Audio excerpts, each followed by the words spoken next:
شما إسرائيل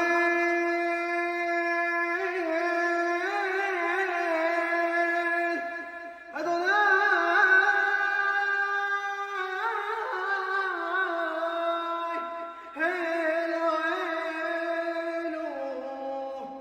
أدوناي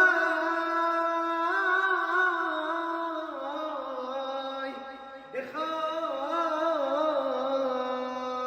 ودبر العالم. Shalom, everyone. I am the Chief Magician of Mystery Babylon, and welcome to my holy channel. This is Who is the Chief Magician of Mystery Babylon? And this is a video primarily intended for new people who have just discovered my YouTube channel or my blog, and to help give you more information as to who I am and regarding my powerful, momentous work in this last generation. So I want to begin just briefly stating a few things about myself and my lineage. So Amen, amen. I am indeed a Merovingian of the highest order, and which means obviously that I'm also part of the Davidic bloodline. And my lineage goes back to the most preeminent, most powerful Jewish occultists, Kabbalists, and scholars going back to medieval Spain, and before that, coming in from Israel and partly Babylon. And yeah, so I have the receipts for all of this. There is a large DNA. There's a large global DNA project where all the descendants of King David are listed, and governments around the world officially recognize the descendants of King David. And there you will find people, ancient people like Rashi, the famous biblical expositor Rashi was part of King David's bloodline. Also, certain famous Kabbalists like Abraham Abulafia belong to the Davidic bloodline. So I'm part of this large global DNA database, or my family's there, and we're all officially recognized as descendants of King David by, like I said, by governments around the world. So I have the receipts to prove my assertions here. And so, yeah, so the reason that I am the Chief Magician of Mystery Babylon is because I come from an extremely ridiculously highly charged, very, divine, mystical bloodline that's Merovingian in nature, right?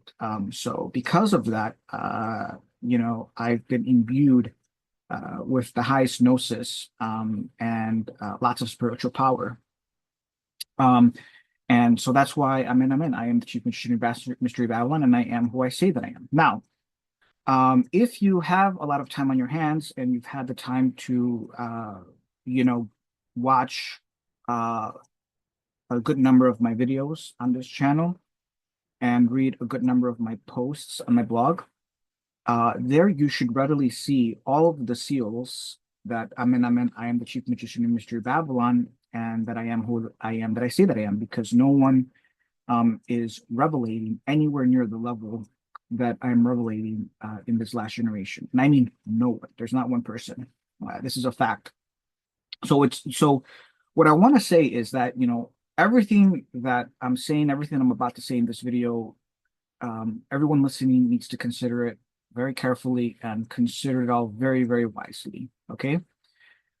And so all the seals are there, right? If you have a high SQ and a high IQ, it's high enough. You've watched a lot of my videos, read a lot of my blog posts, even if you've purchased some of my books, the seals are there. They're very overt seals that I'm the Chief Magician of Mystery Babylon. So it's all there for the world to see. Now, I want to talk about my very momentous work and a large part of my divine mission in this last generation. But before I get into that, I think a very powerful, necessary analogy is required. And to bring forth this analogy, we have to step into the world of very advanced physics and quantum mechanics.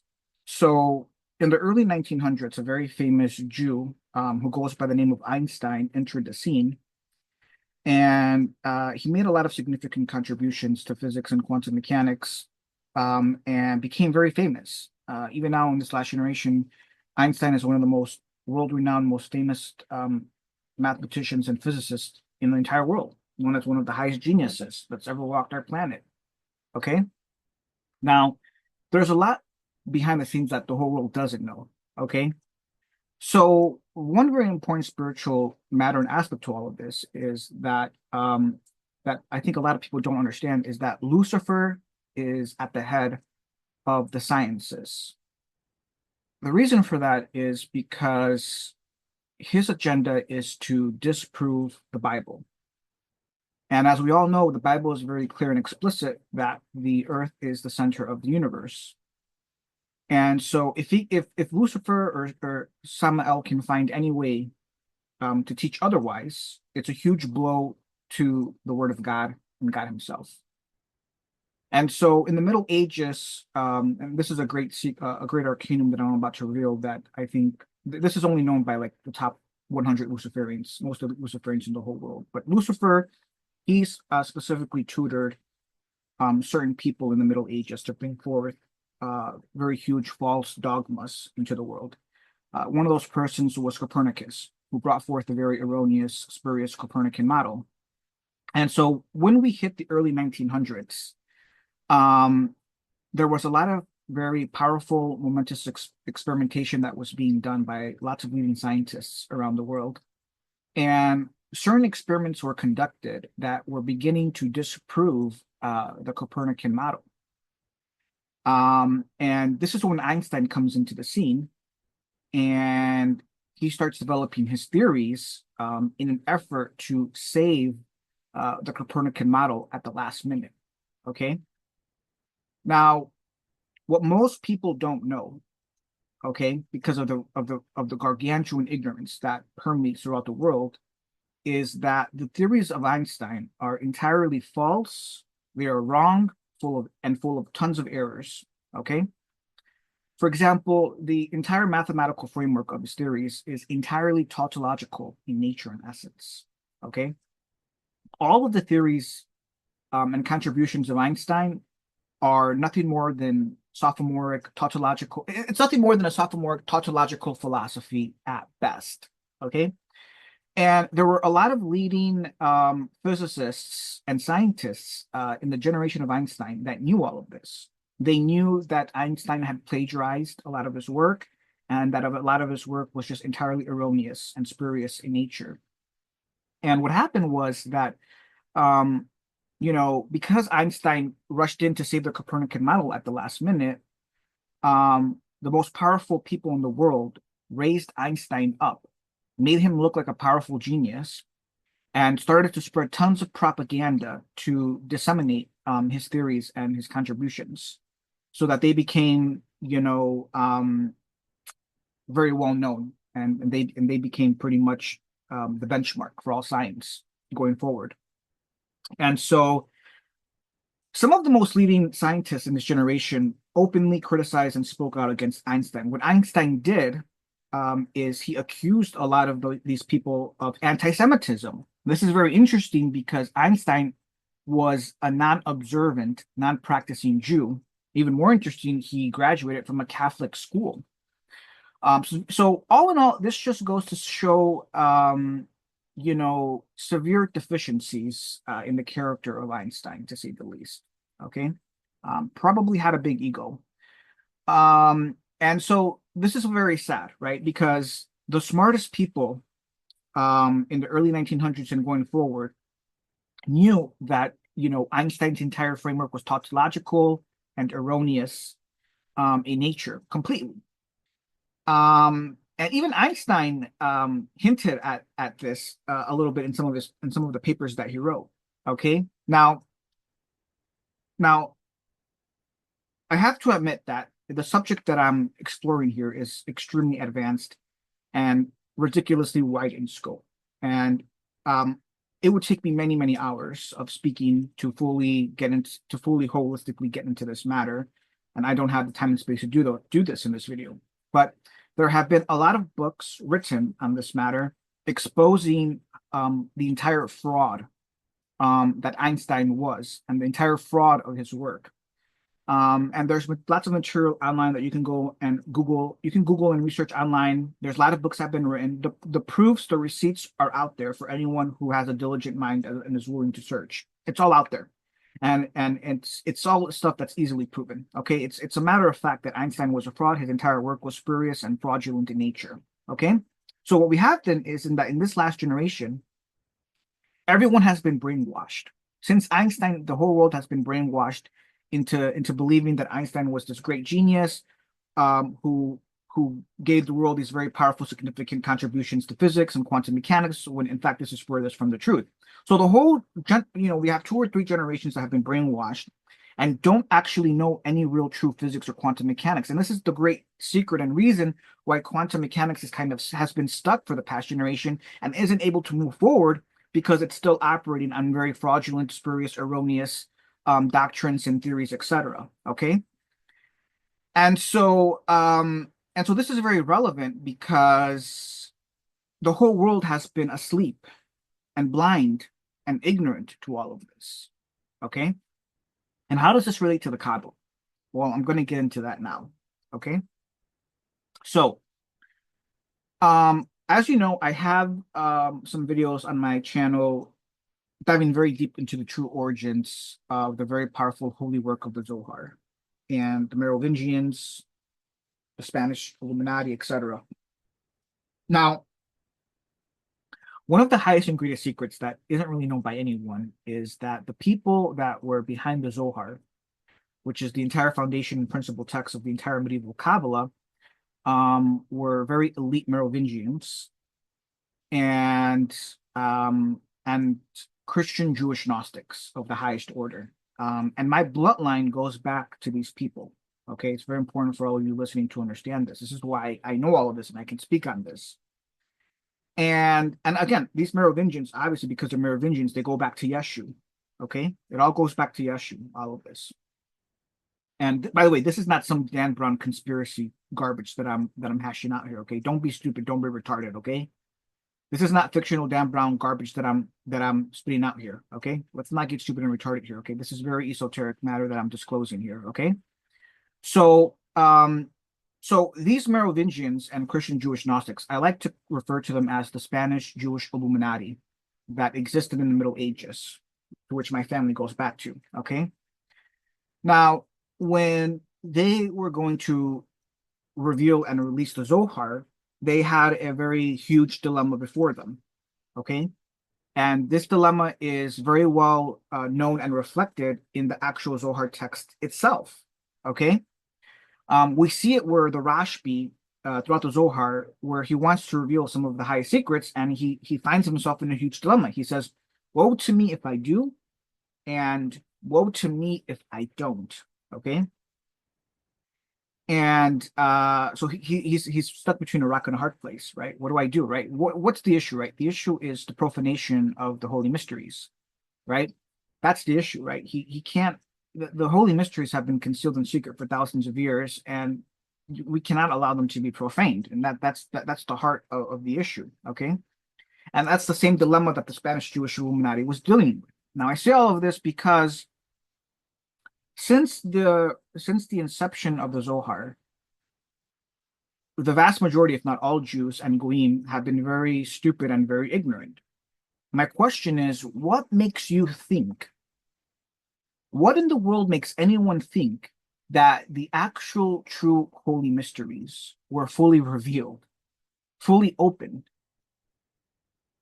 I mean, I would go as far as to say that you have to be very stupid and very ignorant if you actually believe or think that the holy mysteries would actually be fully openly revealed and open to the whole world. It doesn't work that way. There are very special specific protocols that are in place to prevent this from happening. So what did the Spanish Jewish Illuminati do? What they did was they encrypted all of the arcana. The first level or layer of encryption was putting it all in Aramaic. So already by releasing the Zohar in Aramaic, that's the first level and layer of encryption, because There's very few people that can read Aramaic, first of all, okay? But that's not enough. They put many more additional layers and levels of encryption even on top of that. So they really sealed the mysteries big time, okay? And so then the problem is that everyone that came after the Zohar did not belong to the Spanish Jewish Illuminati. All of the expositors and commentators on the Zohar afterwards, none of them belonged to the Spanish Jewish Illuminati. And I'm hoping you're smart enough to see where that's a problem. They're not fully initiated. They are not in possession of the actual arcana. So what they're really doing is guessing at best. And when we read the very famous, well-known commentaries to the Zohar by very many famous Kabbalists, it's very evident in the writings that they're telling you what they perceive, what they think, their opinion. Because at the end of the day, that's all it is. It's just their thought process, their opinion, their understanding. It's not the correct understanding, it's their understanding. That's all the commentaries of the Zohar are nothing more than the understanding of inferior, uninitiated Jewish Kabbalists. You need to consider everything that I'm saying here very, very extremely wisely. Okay? Because what that means is that since the Zohar has been released and revealed, there has been no true Qabbalah. There's been no actual true dissemination of any actual real true Qabbalah. The entire medieval Qabbalah is entirely corrupted, perverted, and full of errors all over the place. Chock full of errors. Okay? So that's what we have. And now you can begin to understand the analogy that I gave you. Okay? We look at one of the first most leading, most important Kabbalists on the Zohar was Moshe Cordovero, who was not part of the Spanish Jewish Illuminati. And so he just propagated and disseminated a lot of fallacious and erroneous theology on the Zohar. And every other Kabbalist that came before him and after him did the same thing, okay? So it's very important to understand this, because this relates to the analogy that I gave you with Einstein. You have this powerful person that comes and he completely perverts and corrupts all of science. And so that's what happened. The first people that began to read the Zohar and comment on it and write books on it, that's the root and source of all the corruption and perversion that began from that point on going forward. This was all the purpose and the specific intention of the Spanish Jewish Illuminati, because their specific purpose and intention was to encrypt all of the arcana, and they did a perfect, excellent job of doing so. Because since then, the entire system and framework of the entire Kabbalah has been entirely concealed from everyone. There hasn't been one Jew that has come on the scene that knows. Now, you may be asking, well, what about the Arizal? All right, let's talk very briefly about the Arizal. But before I do, you have to understand is that there were certain secret orders that were outside of the Spanish Jewish Illuminati. And so they did disseminate a few crumbs here and there. One example is Rab Yitzhak from Akko, Israel. He belonged to a very secret order outside of the Spanish Jewish Illuminati. So he was within a few degrees of the Spanish Jewish Illuminati and very highly initiated. This is very evident if you read his commentary to the Torah, where he describes his own secret initiations, and he talks about how that the prevalent image and diagram of the Sfarot that began to emerge after the Zohar was released, he said, I don't recognize this. This is an erroneous image. This is not how it was revealed to me. Okay? Now, because Yitzhak de Akko belonged to an esoteric order, he couldn't reveal all the arcana and the mysteries. He just revealed pieces of it. But that's your first hint and clue that something is very way off and something is very wrong when you have a ridiculously great master already beginning to tell you, hey, the prevailing diagram of the Sfarot is in error. And indeed, that's one of many examples of the errors that permeate all throughout the medieval Kabbalah, right? One of the highest and greatest secrets is that the current prevailing diagram of the Sfarot is entirely in error. And no one seems to know or understand this because no one's fully initiated. Okay. So getting back to the art result. So the art result, he's a Gilgul of the Mashiach, and he was fully initiated. But he was a very closed private person. If you read all the Lurianic texts, it's very clear that he withheld a lot of the highest arcana, and so he understood what was truly going on, and he knew that he could not openly reveal the full true system. So the best he could do was to reveal certain powerful hints, which he does in the esoteric Lurianic texts, and he had to just continue the propagation of this residual inferior Kabbalah. He had to do his part, and play his part in the system, and continue this fallacious propagation of medieval Kabbalah. He had no choice. Okay. Now, this is important to understand because as a chief magician of Mystery Babylon, because I'm the highest Merovingian and the highest Jew in this last generation, I've been given the full gnosis. I'm the only person in this last generation that has the complete full gnosis and is in possession of the entire true framework and system of the Kabbalah from top to bottom with the highest mysteries. There is no other person that I know of or that I'm aware of in this last generation that is anywhere near my level or at my level or has the gnosis that I possess. Okay? Not one person. There is not one person. Okay? I cannot emphasize this enough. I'm it. It's me. That may be hard for some of you to listen to, for you to listen, and maybe a little bit hard for you to accept that. I understand. But this is the truth, whether you want to accept it or not. Okay? And so I too have a dilemma because I have secret books that were given to me by the Mashiach and the Holy Goddess. And then I'm in a dilemma. Like, I want to reveal them to the world. I think the world needs to know. But at the same time, the world is entirely profane. And I cannot risk the profanation of the holy mysteries. So I've decided, I have a full entire monopoly on the entire esoteric gnosis, on the holy mysteries. I have a full monopoly on it. I'm the only person in this last generation that has a full monopoly on it. And I have decided to maintain that monopoly and to never, ever reveal these mysteries openly. At best, they will be disseminated and revealed to a few of my chief disciples within my inner circle, and that's about it. And it will end there. Okay? Because we have a major problem. Okay? The problem that we have is that the world is drunk, the world is asleep, and it's blind. The highest scholars in Israel, the highest scholars on the Kabbalah in Israel, do not know of my existence. All the Jewish Kabbalists in Israel and outside of Israel do not know of my existence. The world doesn't know that I exist. The highest Luciferians, the highest occultists, I don't even think they know of my existence, to be honest with you. Maybe a few do, but for the most part, I don't think they know of my existence. No one knows that the highest spark has descended and entered this construct. The highest spark of the Mashiach has descended and entered this construct, and no one is aware. Everyone's asleep. The world is drunk. All other Kabbalists are only interested in promoting themselves, promoting their egos, promoting their own understanding.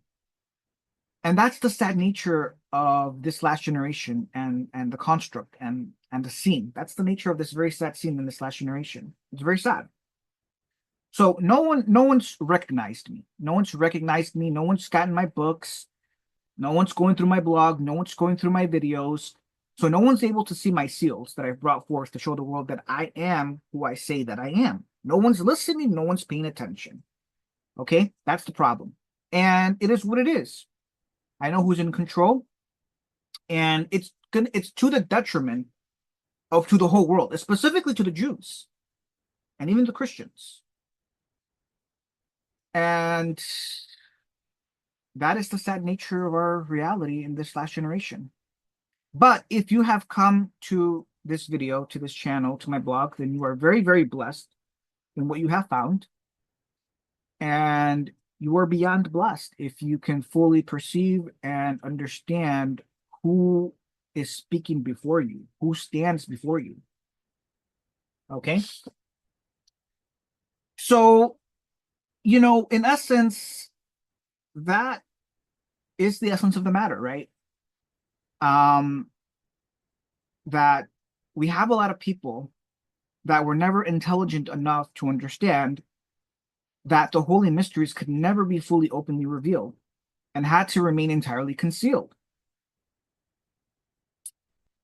And so what happened was that the Kabbalah ended up getting profaned, just like the Spanish Jewish Illuminati knew that it would.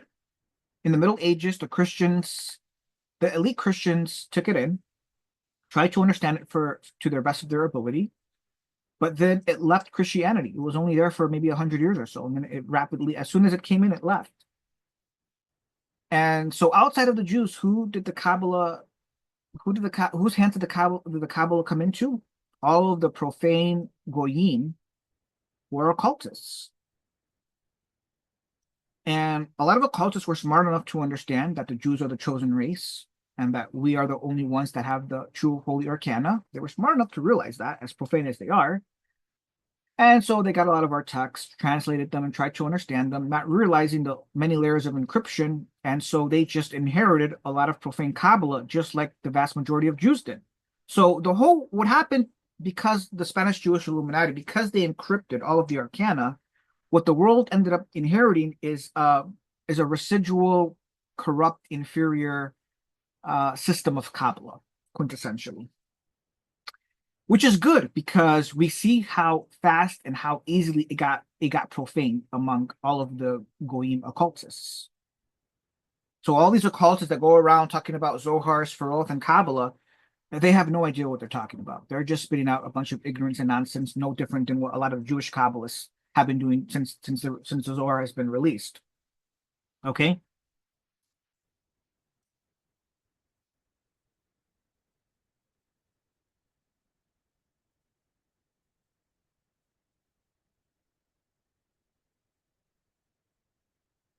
And so what I have done is, you know, I have two publications in English where I reveal some of the highest arcana of the actual true Kabbalah. But when you put it into perspective, at the end of the day, I'm just revealing a few handbreadths, a few very small handbreadths of actual true real Kabbalah in those two books. But even though these are small handbreadths that I'm revealing in two books, these makes these two English books that I published, the highest, most esoteric books that have ever been published. Okay? On top of that, I have recently published 3 books in Hebrew and Aramaic. And it is in these 3 books where I reveal some pretty good chunks and pieces of the actual true system of the Kabbalah. Now, these books are encrypted in the sense that they are in Hebrew and Aramaic. So it's less than a handful of people that are going to be able to read them. Okay, we're talking a few berries at the top of the buff here that are going to be able to read these books. Because first of all, as I stated, no one practically knows who I am in this last generation. And of those people, a small fractional percentage are fluent in Hebrew and Aramaic. So that gives you an idea of how sealed these books are. But in these recent 3 publications that I recently published, I revealed some pretty good chunks and pieces of the actual true system of the Kabbalah and some of the highest mysteries. And that's why these 3 books are very special. But the entire holistic framework and system with the highest of highest mysteries is only presented in the secret books that the Mashiach and the Holy Goddess gave to me, which are in my possession and which I will never reveal to the world. They will forever be sealed. And I've decided to maintain this monopoly on the gnosis. Now, as I've been stating from the beginning, it is very critical that you consider everything that I'm saying here considered very carefully and extraordinarily wisely. Okay? Because I don't like repeating myself. All right? I'm on the record here. I'm telling you. I have a full monopoly on the holy mysteries of the Holy Goddess. No one else in this last generation, no one else, and I mean no one else, I'm the only one who has a full monopoly. And I have decided to maintain this monopoly on the holy mysteries of the Holy Goddess. All the Kabbalah that is currently being taught outside of my channel, outside of my blog, for the most part, is entirely profane, erroneous, and not any actual real true Kabbalah. As I've been trying to tell you from the beginning, all of the Jewish Kabbalists have done nothing but disseminate and propagate a very residual, inferior system of Kabbalah. Okay? And the difference between what's going on within the Kabbalah and physics and quantum mechanics is that, as I stated, in the world of science, you had a lot of intelligent people that were intelligent enough to, to understand the truth and then to speak out in favor of the truth. But that did not exist in the world of the Kabbalah. The world of the Kabbalah is a very, very esoteric world and universe. And there was no one that came on the scene or was able to come on the scene to fully reveal the truth. I'm the only person since the Spanish Jewish Illuminati came on the scene. I'm basically the last remnant, the last Merovingian standing in this last generation that has the full gnosis and can reveal it. But I'm not going to, of course. But I have it. And everyone since then has been an imposter, not fully initiated, and ignorant. And the implications and the ramifications of everything that I've stated in this video are beyond, and I mean absolutely beyond staggering, to say the least. I don't even know if many of you can fully understand the implications and ramifications, let alone the context in which I'm speaking.